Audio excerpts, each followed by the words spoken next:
नमस्कार, मी हेमंत देसाई. मॅक्स महाराष्ट्रामध्ये आपलं स्वागत आहे. आज आपल्याला बोलायचं आहे ते गांधीजींबद्दल. 30 जानेवारी ही गांधीजींची पुण्यतिथी असते. या दिवशी 30 जानेवारी 1948 रोजी गांधीजींचा नथुराम गोडसेने खून केला. या खुनाला अनेक हिंदुत्ववादी गांधी वध असं म्हणतात. मुद्दामून हा शब्द वापरतात. ही जी नतद्रष्ट प्रवृत्ती देशामध्ये आहे ती अजूनही आहेच, उलट ती आणखीन फोफावती आहे. गांधीजींबद्दल उमाळे दाखवायचे, गांधीजींबद्दल नकाराशू ढाळायचे, त्यांच्याबद्दल प्रेम दाखवायचं, असे हे जे काही नवगांधीवादी आहेत, जे हिंदुत्ववादी परिवारामध्ये सुद्धा आहेत, त्याबद्दलही आपल्याला बोलायचं आहे.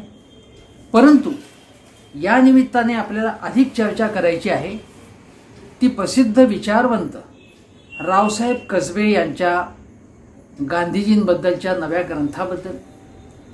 हा ग्रंथ प्रसिद्ध होऊन काही दिवस लोटले, पण प्रसिद्ध होताच हातोहात त्याच्या प्रति खपल्या आवृत्ती संपली आणि 4 भाषांमध्ये हा ग्रंथ येतो आहे. त्यातला मराठीतला तर ग्रंथ प्रसिद्ध झाला आहे. या ग्रंथाच्या अनुषंगाने बोलतानाच सुरुवातीला मला बोलायचं आहे ते गांधीजींच्या बद्दल वेगवेगळ्या पद्धतीने जे लोक बोलतात आणि विशेषतः संघ परिवारातले लोक बोलतात त्याबद्दल. त्यातली एक गोष्ट सांगतो की आज शेतकऱ्यांचं आंदोलन ज्या पद्धतीने त्याच्यावरती आरोप झाले, त्यात काही प्रवृत्ती, हिंसक प्रवृत्ती शिरल्या होत्या, तर हे स्पष्ट दिसतच आहे. पण हे लोक कोणी घुसवले होते का तिथे, हा खरा प्रश्न आहे. आणि अशा प्रकारचा हिंसाचार जर तिथे झाला असता तर स्वतःला जे नवगांधीवादी आहेत, म्हणजे संघ परिवारातले आहेत, ते तो तिथे हिंसाचार सुरू असताना तिथे शांतता प्रस्थापित करण्यासाठी का धावून गेले नाहीत. म्हणजे जे म्हणतात की आम्ही गांधींवरती आम्ही प्रेम करतो, गांधी काही काँग्रेसची मक्तेदारी नाही. मी असे म्हणेन की काँग्रेस असेल, कुठलाही पक्ष असेल, ज्या पक्षातले लोक किंवा अन्य लोक समाजकारणातले जे स्वतःला गांधीवादी समजतात त्यांनी तिथे धावून जायला हवं होतं, पण त्यापैकी कोणी धावून गेले नाही. परंतु त्या मुद्द्यापेक्षा महत्त्वाचा मुद्दा असा आहे की हे जे काही नवगांधीवादी, तथाकथित नवगांधीवादी आहेत, त्यांनी या आंदोलनाला कशा प्रकारे बदनाम करण्याचा प्रयत्न केला. गांधींनी असं कधीच केलं नसतं.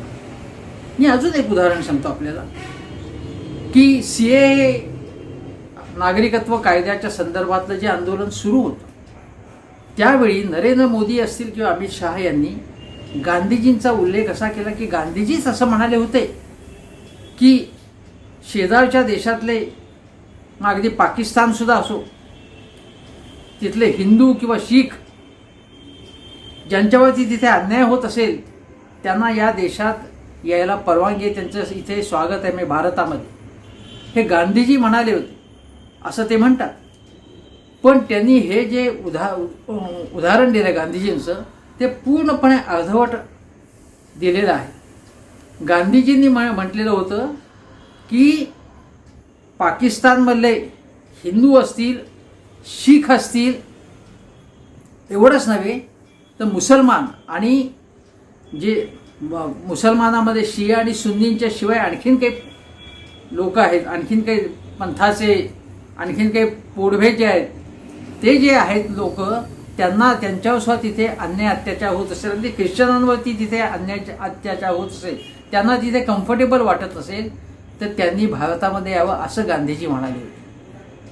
आणि सीएबद्दल जो विरोधकांचा आक्षेप होता तो यासाठी हा की केवळ मुसलमानांचा त्यामध्ये तुम्ही अपवाद केला होता आणि हा अपवाद करताना तुम्ही महात्मा गांधींचं उदाहरण दिलं होतं. हा जो काही सगळा लबाडीचा उद्योग आहे ना, हा लबाडीचा उद्योग आपण हिंदुत्ववाद्यांचा समजून घेतला पाहिजे. हे नकली गांधीवादी आहेत, यांचा गांधीजींशी काही संबंध नाही आहे. उलट याच परिवारामध्ये गोडसेवादी प्रवृत्तींचं थैमान सुरू आहे. प्रज्ञा सिंह ज्या खासदार आहेत त्यांनी काय मुक्ताफळ उधळली होती? गोडसेचे पुतळे उभारून त्याची पूजा कशी केली जाते आहे? आणि हे करणारे केवळ ज्याला फ्रिंज एलिमेंट्स असं म्हणतात नाही, या अगदी भारतीय जनता पक्षातल्या लोकप्रतिनिधी असतील, काही मंत्री असतील, त्यांनी सुद्धा गोडसेचा उदो केलेला आहे. त्यामुळे या नकली गांधीवाद्यांपासून सर्वसामान्य लोकांनी सावध असलं पाहिजे. पण आज मी ज्याबद्दल आवर्जून बोलणार आहे ते रावसाहेब कसबे यांचं पुस्तक आहे, ते गांधी. तुम्ही हे पुस्तक बघा आणि या पुस्तकामध्ये नीट बघा, अगदी त्याचं कव्हरही उत्कृष्ट आहे. आणि पराभूत राजकारणी आणि विजयी महात्मा असं गांधीजींचं कसबे यांनी वर्णन केलं आहे. फार उत्कृष्ट पुस्तक आहे आणि हे प्रत्येकाने आवर्जून विकत घेऊन वाचावं आणि इतरांनाही वाचण्यासाठी आग्रह करावा, अशा प्रकारचं पुस्तक आहे. थोडंसं रावसाहेब कसबे यांच्याबद्दल सांगायला पाहिजे. रावसाहेब हे महाराष्ट्रातले आजचे अतिशय महत्त्वाचे विचारवंत आहेत. मग ज्या पद्धतीने आपण साळुंखे यांचं नाव घेतो, मागच्या काळातले कॉम्रेड शरद पाटील असतील, मेपू रेगे असतील, तर्कतीर्थ लक्ष्मणशास्त्री जोशी असतील, अशी विद्वानांची परंपरा महाराष्ट्रामध्ये मोठी आहे. राचिम ढेरे, नरहर कुरुंकर, त्याचप्रमाणे रावसाहेब कसबे हे महाराष्ट्रातील वैचारिक परंपरा समृद्ध करणारं अत्यंत महत्त्वाचं नाव आहे. रावसाहेबांबद्दल काय बोलायचं? ते राजकारणाबद्दल लिहितात, बोलतात. सर्व पुरोगामी चळवळीचे मार्गदर्शक म्हणून अनेक वर्ष त्यांनी काम केलेलं आहे. वेगवेगळ्या चळवळीशी संबंध जोडून आहेत, ते सक्रिय राहिलेले आहेत एक प्रकारे. आणि त्यांच्या लेखनाचा झपाटा विलक्षण आहे. किती वेगवेगळ्या प्रकारचे ग्रंथ त्यांनी लिहिलेले आहेत. आणि केवळ समाजकारणाबद्दल नाही, केवळ राजकारणाबद्दल नाही, ते साहित्याबद्दल सुद्धा लिहितात, विचार करतात, मूलभूत विचार मांडतात, संस्कृतीबद्दल विचार मांडतात, संगीताबद्दल सुद्धा त्यांची रुची आहे, चित्रपटांची त्यांना आवड आहे. मध्यंतरी माझी त्यांची भेट झाली असताना, नाशिकमध्ये मी त्यांना भेटायला गेलो असताना आमच्या मनमुराद गप्पा झाल्या. आणि मी त्यानंतर आणखीन एकदा गप्पा मारताना त्यांना मी काही चित्रपटांचा उल्लेख केला होता, हे आवर्जून बघा म्हणून. तेव्हा त्यांचा परत मला फोन आला की तुम्ही कोणते चित्रपट सांगितले होते बघायला. ही जी आवड आहे वेगवेगळ्या गोष्टींची, म्हणजे चित्रपट असेल, साहित्य असेल, संगीत असेल, ती आवड विचारवंताला वेगवेगळ्या प्रकारे समृद्धही करत असते. नाही तर एक साचीपणा आणू देत नाही. आणि रावसाहेबांचं वैशिष्ट्य म्हणजे ते अतिशय मोकळे आहे, मोकळेपणाने विचार करतात. ज्याप्रमाणे गांधीजींचा विचार बदलत गेले, रावसाहेबांनी लिहिलेले आहे की गांधीजींनी एकच एक माझा विचार जो आत्ताचा आहे तोच शेवटपर्यंत राहील, असं गांधीजींचं झालं नाही. गांधीजींची मानसिकता, त्यांचे विचार बदलत गेले. रावसाहेब सुद्धा अतिशय समन्वयवादी, संतुलितपणे विचार करणारे, पण लवचिकता असलेले अशा प्रकारचे विद्वान आहेत. आणि त्यांचे ग्रंथ किती, मी तरुणपणी त्यांचा राष्ट्रीय स्वयंसेवक संघाबद्दलचा जो झोत नावाचा जो ग्रंथ आहे, जे पुस्तक आहे, ते विलक्षण गाजलं. हिंदुत्ववाद्यांचा फॅसिस्ट चेहरा लोकांसमोर आणण्याचं धाडस त्यांनी केलं होतं तेव्हा. आणखीन त्यांचे ग्रंथ आहेत, मी तुम्हाला सांगतो की आंबेडकर आणि मार्क्स हा ग्रंथही वाचण्यासारखा आहे. आंबेडकर आणि भारतीय राज्यघटना, धर्मग्रंथ आणि मानवी जीवन, मानव आणि धर्मचिंतन, हिंदू मुस्लिम प्रश्न आणि सावरकरांचा हिंदू राष्ट्रवाद. रावसाहेबांनी अशी अनेक महत्त्वाची पुस्तकं लिहिलेली आहेत. दुसरी गोष्ट म्हणजे एकाच वेळी त्यांनी महाराष्ट्र साहित्य परिषदेचं अध्यक्षपद सुद्धा चांगल्या पद्धतीने भूषवत आहे. मुख्य प्रवाहाशी सुद्धा त्यांनी फारकत घेतली नाही. ज्याला मुख्य प्रवाह अवतरणात मी म्हणतो, तो काही मुख्य प्रवाह नाही. जे दावा करतात तो मुख्य प्रवाह आणि जे काही बंडखोरी साहित्य प्रवाह आहे ते कधी एकमेकाला त्यांचा स्पर्शही होत नाही. पण रावसाहेब बंडखोरांनाही जवळचे वाटतात आणि मुख्य धारेशी सुद्धा संबंध ठेवून येत ते फारकत घेतली नाही त्यांनी. कारण या महत्त्वाच्या ज्या साहित्य संस्था आहेत त्या केवळ विशिष्ट समाज घटकांच्या प्रभुत्वाखाली वर्षोनवर्ष राहिल्या, त्या ताब्यात घेतल्या पाहिजेत बंडखोरांनी सुद्धा किंवा पुरोगामींनी सुद्धा. आणि तिथे जे काही आपलं म्हणणं आहे, जे काही आपले विचार आहेत, ज्या काही आपल्याला कृती करायच्या आहेत त्या संस्था ताब्यात घेऊन करायला पाहिजेत. आणि रावसाहेबांनी ते करून दाखवलं आहे. एवढंच नव्हे तर भालचंद्र नेमाडे यांच्याशी सुद्धा त्यांनी चांगल्या प्रकारे वाद त्यांचा रंगला होता. एक साहित्यिक वाद, मेपू रेघांशी त्यांचा एक वाद झाला होता.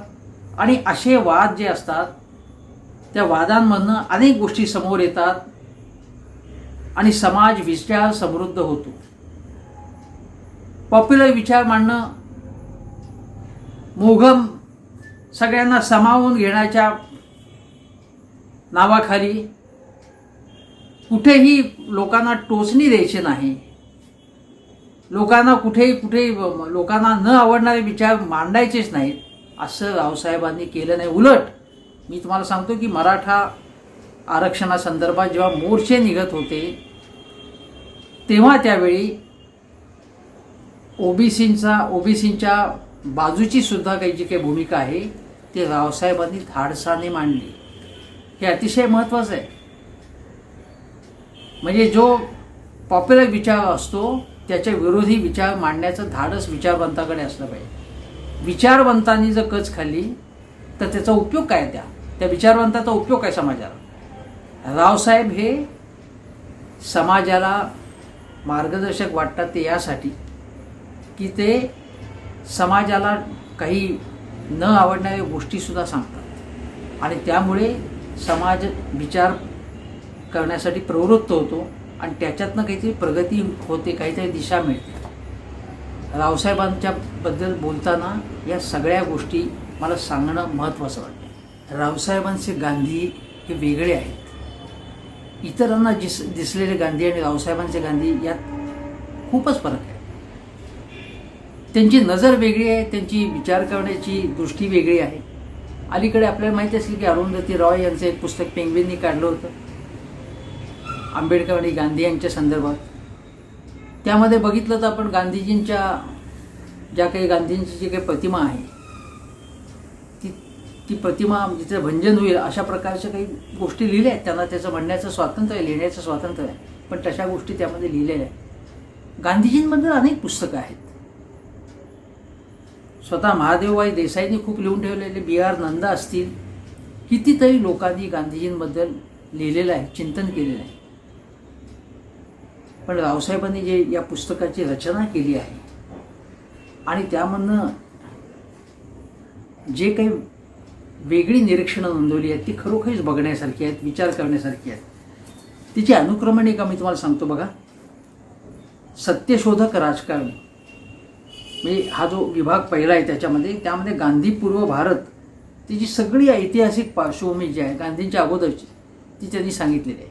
कारण तो पर्स्पेक्टिव्ह किंवा ती माहिती असल्याशिवाय तुम्हाला गांधींचं महत्त्व काय ते समजू शकत नाही. सफाई कामगार ते संत, शेतकरी कामगार नेते ते महात्मा, हा पहिला विभाग आहे. दुसऱ्या विभागात गांधी आणि आंबेडकर. आपल्याला माहिती की गांधीजी आणि आंबेडकर यांच्यामध्ये कशा प्रकारचे मतभेद होते, पुणे करार कसा झाला. आंबेडकरांनी अतिशय कठोर टीका गांधीजींवर केली. गांधीजींचा सुद्धा त्यांच्याकडे बघण्याचा दृष्टिकोन आधी काय होता, नंतर कसा बदलला, या सगळ्या गोष्टींची मांडणी यामध्ये आहे. त्यामध्ये आंतरविरोधांच्या भोवऱ्यात महात्मा, डॉक्टर आंबेडकरांची राजकीय भूमिका, आंबेडकरांशी केलेल्या संघर्षातून गांधीत आरपार बदल, ही त्याची प्रकरण आहेत. तिसऱ्या विभागामध्ये स्त्रियांच्या सहवासात, स्त्रियांच्या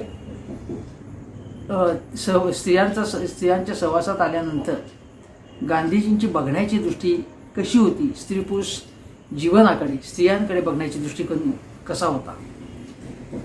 त्यानंतर अखंड वेदनालाही स्वातंत्र्य, वन मॅन आर्मी, अशा प्रकारे या ग्रंथाची रचना आहे.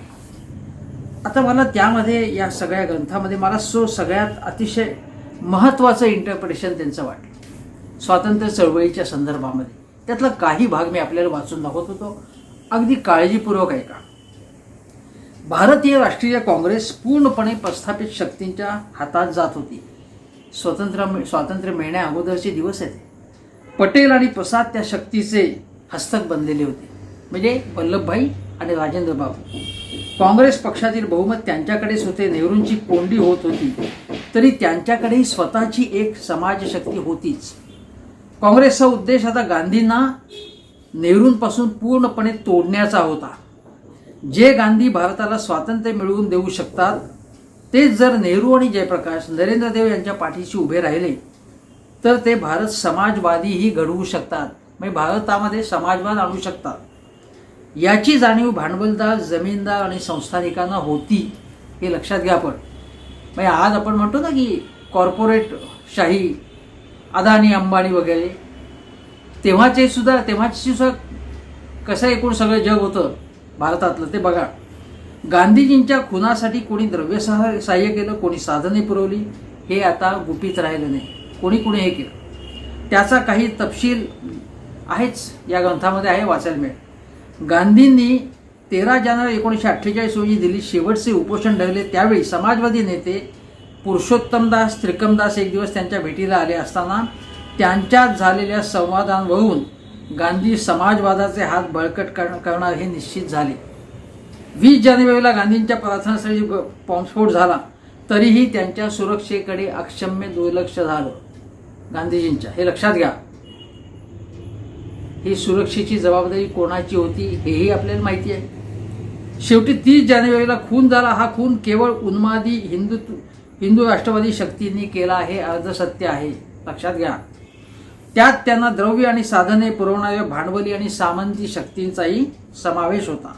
तो खून म्हणजे सामंतशाही, भांडवलशाही आणि तिच्या कुशीतून जन्मलेल्या फॅसिस्ट हिंदू राष्ट्रवादी शक्तीने एकत्र येऊन अतिशय सावधपूर्ण नियोजित पद्धतीने केलेला कट होता, असं हे म्हणतात.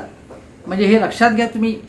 अतिशय महत्त्वाचं म्हणजे भांडवलदारी शक्तींनी कशा प्रकारे हातमिळवणी केली आणि त्याच्यानंतर गांधीजींचा खून झाला हे या पुस्तकामध्ये मांडले. हे अतिशय महत्त्वाचं निरीक्षण आहे असं माझं मत आहे.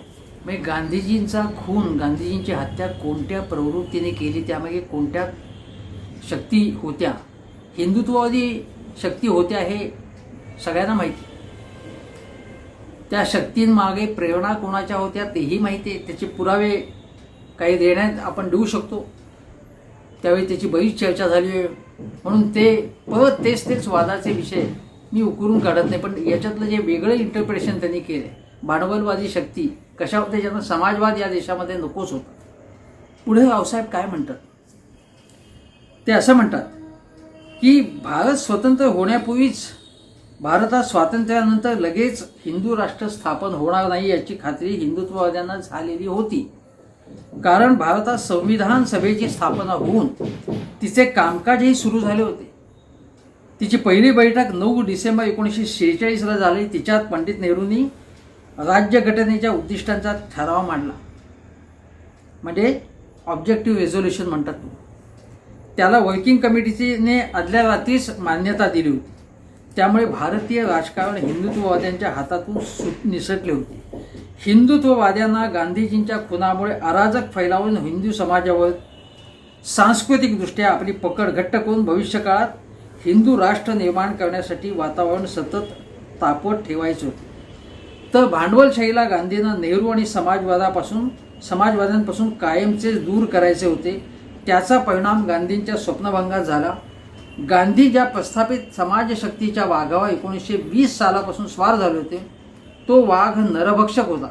त्याला श्रमिकांच्या घामाची आणि माणसांच्या रक्ताची चटक लागली होती. गांधींना नव्या भारतासाठी नव्या समाजशक्तीवर स्वार व्हायचे होते.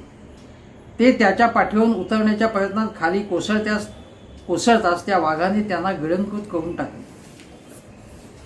अतिशय सुंदर अशा प्रकारचं हे विवेचन आहे आणि हे रावसाहेबांनी केलेलं आहे. ते मुळातून वाचण्यासारखं आहे. कुठल्याही प्रकारचं वाचन न करता, इतिहास भूतकाळ समजावून न घेता त्याचे वेगवेगळे कंगोरे समजावून न घेता समाज माध्यमांवर जी तरुण पिढी, मुख्यतः तरुण पिढी, सगळी नाही, अनेक जण वाटेल ते लिहित असतात, त्याच्यामध्ये काहीही माहिती नसताना त्यांनी या प्रकारचे ग्रंथ वाचायला पाहिजेत. ज्यांनी वाचायला पाहिजे खूप, ते अलीकडे सपाटून लिहायला लागलेत, आणि ज्यांनी लिहायला पाहिजेत ते खूप वाचत असतात. हे असे अनेक विचारवंत आहेत की जे खूप ग्रंथवाचन करतात, विचार करतात, चिंतन मनन करतात, पण लिहितात कमी.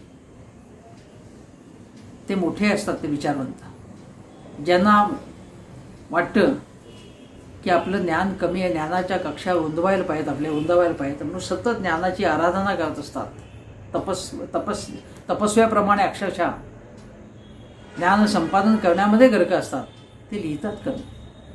आणि जे अतिशय अनेक जण जे उथळ असतात, ज्यांना काही माहिती नसते, कोणी नसते, ते लिहित सुटलेले आहेत. माझ्या मते आज ज्यांना वाचनाची गोडीही नाही, पण राजकारणाची आवड आहे, समाजकारणाची आवड आहे, देशाचे समाजाचे प्रश्न समजावून घ्यायचे आहेत, त्यांनी रावसाहेबांचे गांधी हे पुस्तक वाचायलाच पाहिजे, आपल्या संग्रही ठेवायला पाहिजे, असं माझं स्पष्ट मत आहे.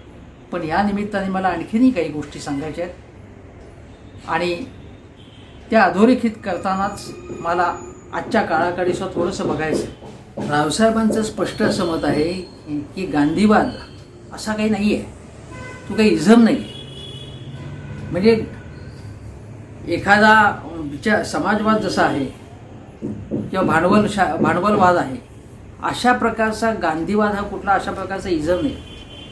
गांधींची जीवनाच्या वेगवेगळ्या अंगांकडे बघण्याची एक दृष्टी होती, त्यामुळे ती दृष्टी कशी होती हे आपण अभ्यासलं पाहिजे.